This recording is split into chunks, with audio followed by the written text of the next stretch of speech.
maana ni swali lililokuwa likiulizwa sana na linazidi kuulizwa. Watoto wa Mungu wenye kutaka kuelewa watahitaji kuweza kuelewa, lakini kiukweli kama Wakristo kuna kazi moja kubwa tunayotakiwa kufanya kwenye kila jambo linalotokea katika ulimwengu huu wa sasa.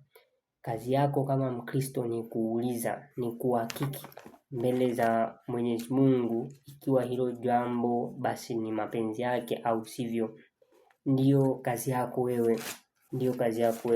Ukiangalia katika kitabu cha Waefeso sura yake ya 6 au sura ya 5 mstari wake wa 10, anasema mkihakiki ni nini impendezayo Bwana. Kwa hiyo kumbe sisi kazi yetu ni kuhakiki ni nini kinampendeza Bwana. Katika swala hili la jeshi, swala hili la wanafunzi kupelekwa katika majeshi au hata watu wa Mungu kujiunga na jeshi, ni sahihi au si sahihi? Na hapa tukiisha kuja kupata hii ni hoja, tunapaswa kuweza kuipima sasa, ili tuhakiki kwa mizani ya maandiko kama ni mapenzi ya Mungu. Na kama ni mapenzi ya Mungu tufanye hivyo, maana sisi tumeumbwa kwa ajili ya kumpendeza Mungu. Na kama si mapenzi ya Mungu, basi kwa gharama yoyote tusiweze kuingia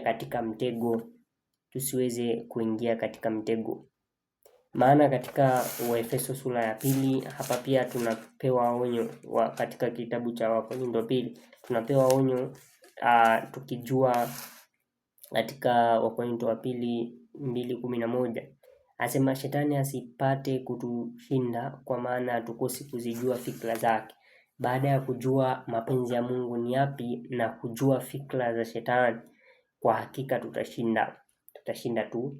Sasa katika muktadha huu, kujua yaliyo mapenzi ya Mungu katika swala la jeshi na katika swala la ufudishi na watoto wa Mungu kuweza kuingia katika hayo majeshi au kupelekwa JKT, je, ni mapenzi ya Mungu leo ama sivyo? Ninaomba tuweze kuongozwa na roho ya nabii hapa, tuweze kuona maana watoto wa Mungu wamekuwa wakipelekwa katika jaribu hili, na wakati mwingine kuwaza inakuwa namna gani.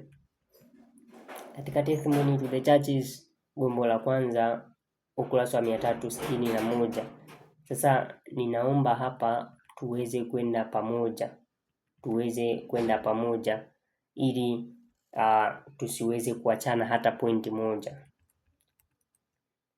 Testimony to the Churches gombo la kwanza ukurasa wa 361 paragraph ya 2. Anasema hivi: nilionyeshwa kuwa watu wa Mungu ambao ni hazina yake ya pekee hawawezi kushiriki katika vita hii ya kutatanisha, kwa maana ni kinyume na kila kanuni ya imani yao. Umeona Katika jeshi, katika jeshi hawawezi kuitii kweli na wakati huo wakatii maagizo ya maafisa wao. Kumbe kwenye jeshi kuna maafisa, na kwenye hilo jeshi mtu wa Mungu atapaswa kufata ukweli ulivyo. Ndio maana wengi walio katika majeshi watahitajika kuweza kufata maagizo ya maafisa wao, lakini wakitaka kufata kweli ya Mungu ilivyo, basi watapingana na maafisa wao. Kwa hivyo itapelekea wao hata kuweza kutolewa katika jeshi. Ila wakitaka kudumu katika majeshi, basi watabidi wafate maagizo ya maafisa wao, maana hakuna mkuu kuliko afisa katika jeshi, na hutakiwi kusikiliza sauti mbili. Kwa hiyo swala la kwanza ni kwamba kuna sauti ya maafisa, wakati huo watoto wa Mungu watahitajika kusikiliza sauti ya Mungu. Tunaendelea. Kutakuwa na ukiukwaji wa dhamiri. Unaona wana wa ulimwengu wanaongozwa na kanuni za ulimwengu, hawawezi kufahamu lingine.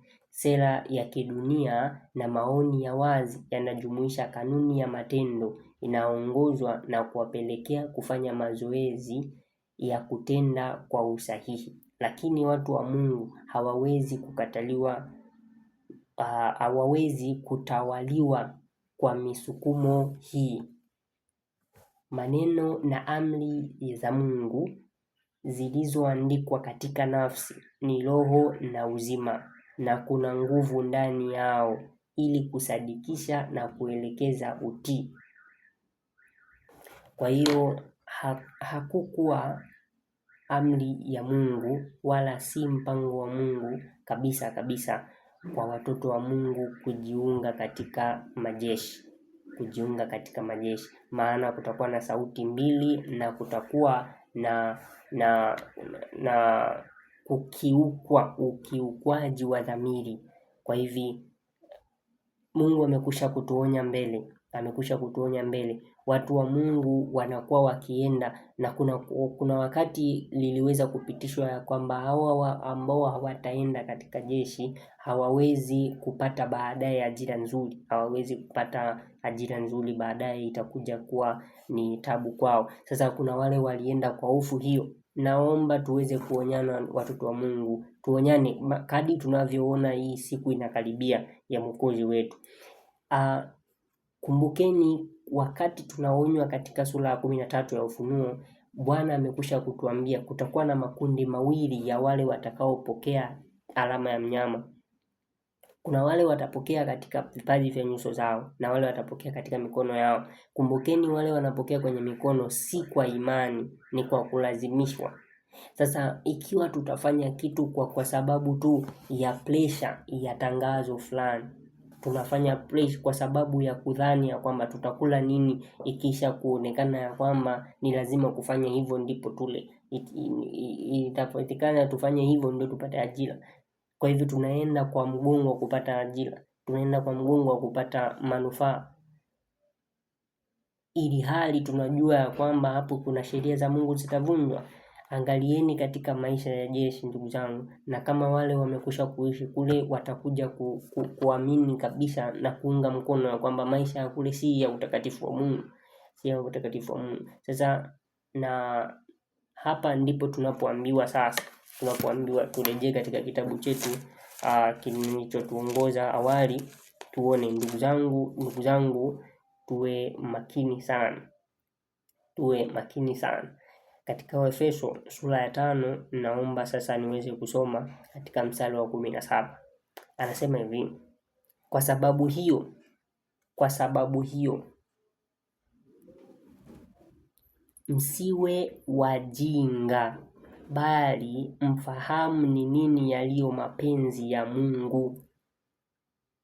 Hiyo ndio Injili. Kwa hivyo tunatakiwa leo tusiwe wajinga, wapendwa, tuweze kujua ni nini kilicho mapenzi ya Mungu.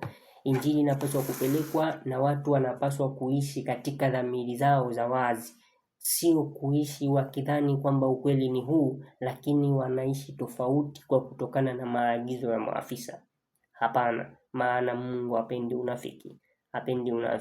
Ndio maana hata yeye anasema leteni hoja zenu yenye nguvu. Kwa hivyo yeye mwenyewe anajua kuna watu watakuwa wanajua hivi. Sasa vile wataleta hoja zao, basi waweze kujibiwa hoja zao, alafu waweze kuwa na moyo mweupe. Kwa hivyo si mpango wa Mungu.